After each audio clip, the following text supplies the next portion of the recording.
And why do people mask? If the way that you function as a human being is rejected, that hurts. She asked him how he felt, and he just said, I feel safe. I'm experimenting being a person. Right.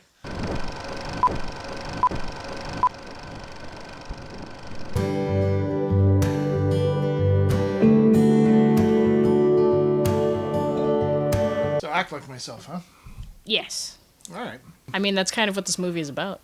It is. We just finished watching the 2003 drama Garden State, which was written and directed by Zach Braff, starring himself and Natalie Portman, a cast of very strange characters. Yep. Not necessarily the people that you might choose to hang out with, but it's just as funky and weird as life itself. I saw this movie when it came out. It made a pretty significant impact on me. I can tell because I remember all of the songs in the movie because you played it all the time. I did. This soundtrack is one of the best early 2000s soundtracks ever, and it was definitely curated by Zach Braff and led me on a path to some great chill music, one of them being from a band that is very difficult to say without cracking up. Frou Frou.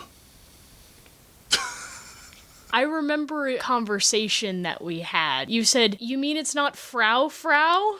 And I was like, no. But it just feels so not masculine to say Frou Frou without cracking a smile. I couldn't stand it.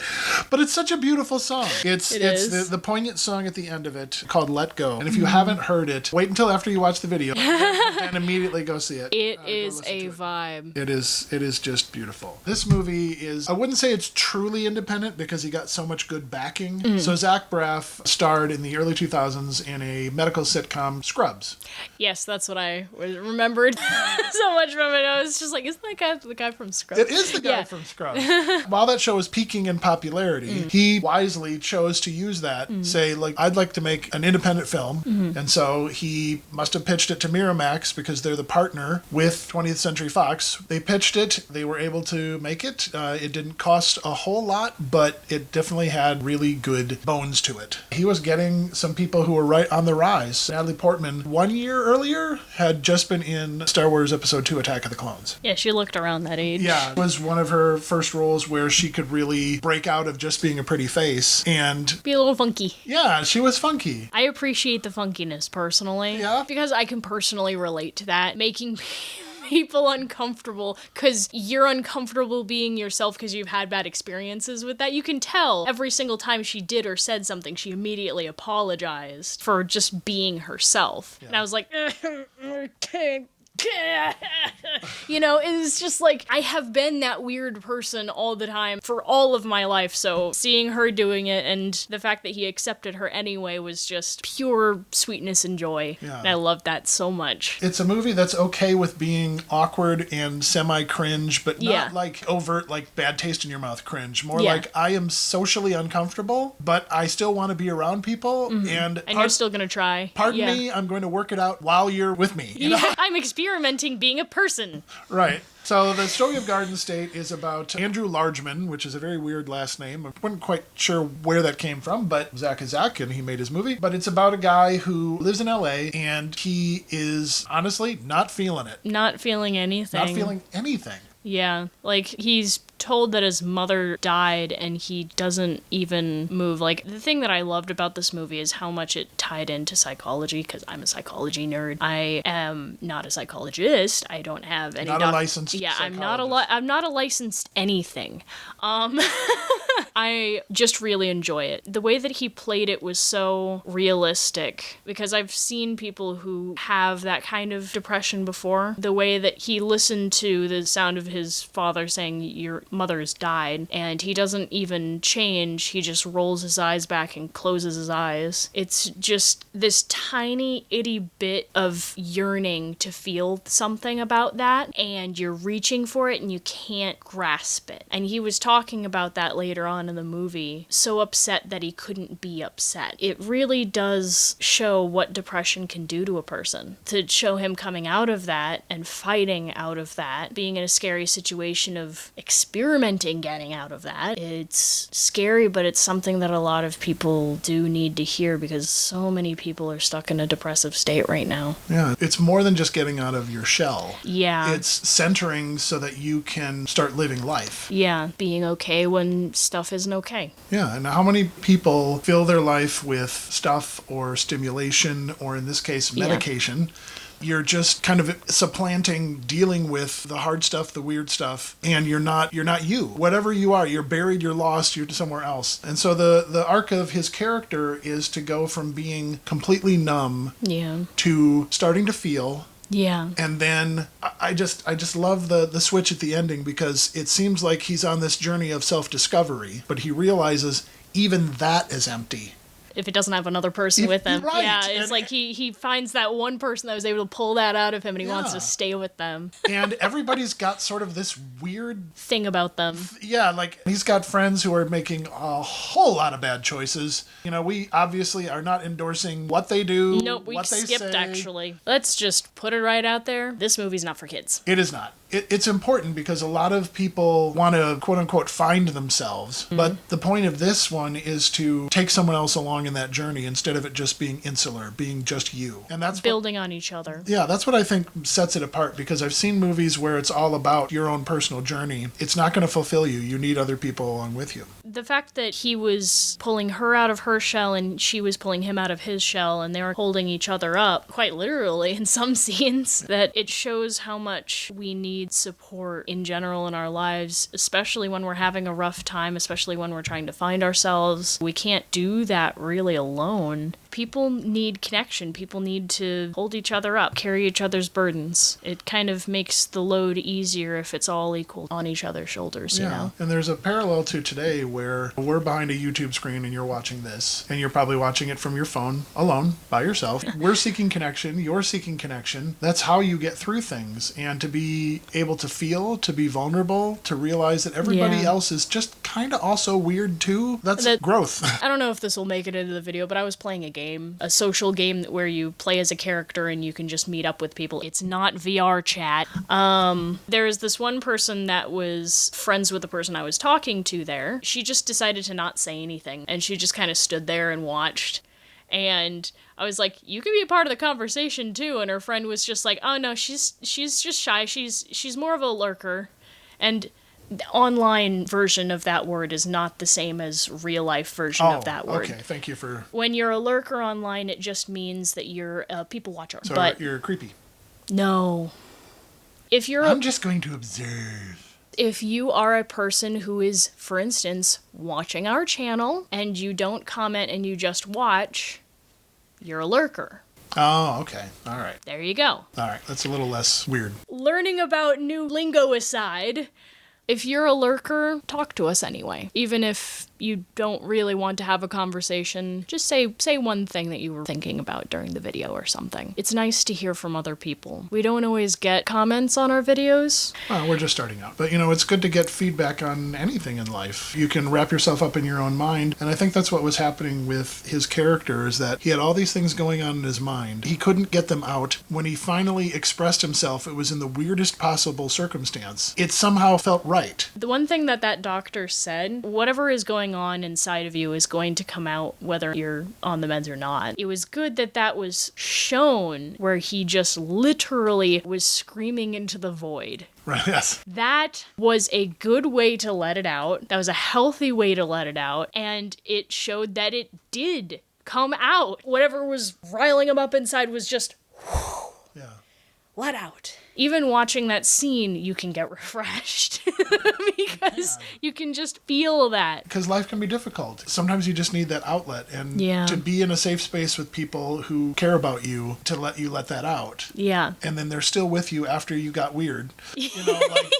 That's great. Yeah, if you can be around someone that you can be cringy around, then that's probably a better friend. What's strange about this movie is that it's got such a sweet heart. It does. But to get there, you got to go through a lot of grind. This movie could probably be edited in a way that was suitable for all viewers. Right. But it did show that every single character is sorting themselves out. Yeah. And another thing that I noticed was that pretty much every single time that he ran into someone, because, I mean, according to the story, he hasn't seen them in 9 years, every single one of them has a new something in their life. For instance, the cop. Weren't you doing drugs? It's like, oh yeah, that wasn't working out for me, so now I'm a cop.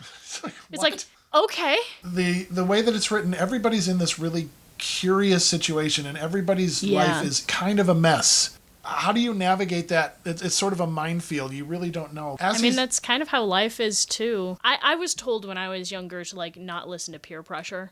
And I believed it to my core. And I was very adamant that when somebody would hand me a cigarette, if I were ever in that situation, that I would say no. I would always say no to things that I wasn't comfortable with and all this stuff. But then it took me 11 years of hanging out with the wrong people to turn my life into something I didn't want to be in anymore. So I'm out of that now. Peer pressure doesn't always take 15 minutes. Sometimes takes like years. The fact that it did show that life was a minefield, that really is how life is. While I don't endorse it, I kind of appreciate that they showed him partaking in things that were unsavory at the beginning, because he wasn't really steering his life, and it was familiar, so he got involved in it. Rolled with it. But then after a while, he's like, no, I don't want to do that. And the fact that he fought against it afterward, and he did it for her. Yeah, their relationship is very sweet. That's truly at the heart of this movie. I loved her house. Yeah. I absolutely adored her house. As much as it really needed a deep clean. Besides that, I absolutely love her house. Like, all of different colors. You can tell that they kept a lot of this stuff for a very long time. It just kind of shows that there's a part of her childhood she's still holding dear. And he could feel at home with her. It even said so. A great little moment is when her mom wants to hug her goodbye, but then her mom offers him a hug. Yeah. And he really wants one. And he holds on to her mom for a long time. Yeah. And it's like he needed that. And yeah. it's just a sweet little moment. It's just so beautiful. So why would we recommend you to see this? Well, because a lot of times the content, yes, I said it, out there, because it's not a movie, it's content, doesn't really connect with you. Well, it depends on what it is. I'm talking about newer stuff. Yes, it depends on what it is. All right, fine. But most dramatic stuff that's coming out right now just kind of stinks. Yeah, and as a storyteller, it breaks my heart that they're making such empty stories. It bugs me. Derivative drivel. Here, let me tell you the plot. And this is my personality, and it will not change, and I am perfect. This is definitely a no-filter movie. It's kind of a rare bird. I found it to be, if not profound, it was profoundly moving, because it's not just about you and your self-discovery, it's about the people around you. You can't really do self-discovery if you're the only one there. People who don't interact with people don't have a personality. Yeah. If they have someone to play off of, then all of a sudden they have some sort of grounding as to where or who they are. Every single person needs some sort of perspective on that. Tell me one moment in this movie that really struck you. I have to pick just one. All right, well, you can do your top three. I'll tell you a couple from All right. A very tender moment was when he was able to cry, but he only shed one tear, and she put a little Dixie cup under his eye to catch it, because it was precious. You know, there is a line in scripture about God saving our tears in a bottle. It's probably poetic language, but it's beautiful. I don't know, that just really kind of struck me. Almost immediately after that, she asked him how he felt, and he just said, I feel safe. Yeah. To be able to get to a moment where you're that vulnerable, you can be safe with someone else, and they know it and they love it and they're there for you. That's just profound. That grounds you. That's a basis for a foundation of life. It makes you more than just human. It's addressing the needs of your soul. I had a few. One of them was just because that scene with Natalie Portman very much felt like me, and that was when they first met. She just kind of leapt onto a chair and was showing her music and was going back and forth on whether or not she should even present her personality, and then she was like hiding what was clearly uncomfortable for a lot of people around her in her life. And of course this might just be me projecting, and I completely understand this. To me, she came off as autistic, and I was seeing that in her, where she just kind of did stuff that was funky and unsocial, and she was just being herself, and then she would always reel back. Yeah. That's part of something in a lot of autistic people's lives called masking, where sometimes they will present themselves differently than who they actually are. And some people's masking gets so bad that they're just not themselves anymore. But he was able to pull her out from fully masking. At least that's my interpretation. And why do people mask? People mask because it's scary. If your personality, if the way that you function as a human being is rejected, that hurts. Which is why it's important to have good friends around you. The fact that he accepted her. Yeah. I was about to list all the different things, but then you got me honed on in this moment. But yeah, that one was personal for me. The other two scenes that were on my mind was when they were screaming into the void together. And that's just because that's just a release. And then the third one was him with his dad when he said, "I think we're going to be okay, but you kind of got to let me feel." So we just want to encourage you in your creative endeavors as we work on ours and as we explore these themes in movies that have a bent toward something more positive, inspirational, and hopeful. Yes, we're looking for those. We need those. So, thanks again for hanging out with us. Yeah. Right. Bye. Oh, yeah. What she said. Bye. That was a lot. Yeah.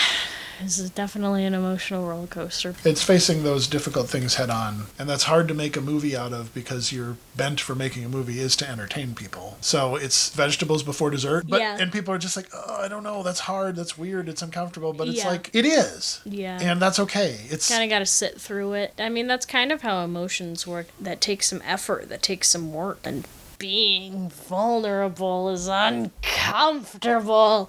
And we need each other. Yeah. You know, when I'm going through stuff, I'm so grateful that you're there, you know? Yeah, you're gonna make me cry, and we already cried through this video and the movie. And now we're singing about it. Apparently. Let me sing my emotions.